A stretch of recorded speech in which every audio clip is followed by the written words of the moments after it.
High public, আমি আবার তোমাদের জন্য নতুন ভিডিও নিয়ে চলে এসেছি।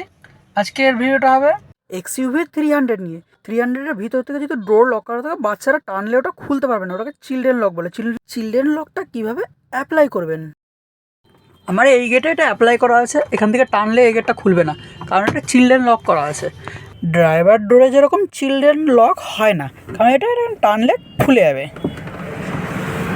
ড্রাইভার ডোরে চিলড্রেন লক না দেওয়ারও একটা কারণ আছে।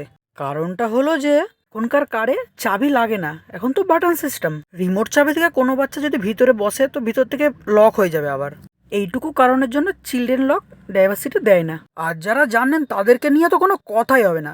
চলো শুরু করা যাক। চিলড্রেন লক অ্যাপ্লাই করার জন্য তোমার কাছে চাবি হতেই হবে, না হলে তো হবে না। এরকম কোনো ব্যাপার না যে চাবি ছাড়া হবে না। অনেক গাড়ি এসেছে যার চাবি ছাড়াও চিলড্রেন লক অ্যাপ্লাই করা যায়। আপনারা যদি প্রথমে মন দিয়ে থাকেন তো আমি প্রথমেই বলেছি যে এটা শুধু 300-এর জন্য। ড্রাইভার গেট বাদ দিয়ে যে কোনো গেটে এরকম চাবির পয়েন্ট থাকবে, তোমরা দেখে নিও। চাবি দিয়ে একটু উপর দিকে উঠালে ওটা চিলড্রেন লক অ্যাপ্লাই হয়ে যাবে। আবার বন্ধ করার সময় সেম সিস্টেম, চাবি দিয়ে আস্তে করে একটু নামিয়ে দেবেন, বেশি জোর করবেন না, কারণ চাবি ভেঙে যাওয়ার ভয় থাকে। আস্তে করে বন্ধ হয়ে যাবে। তো ভিডিওটা কেমন লেগেছে?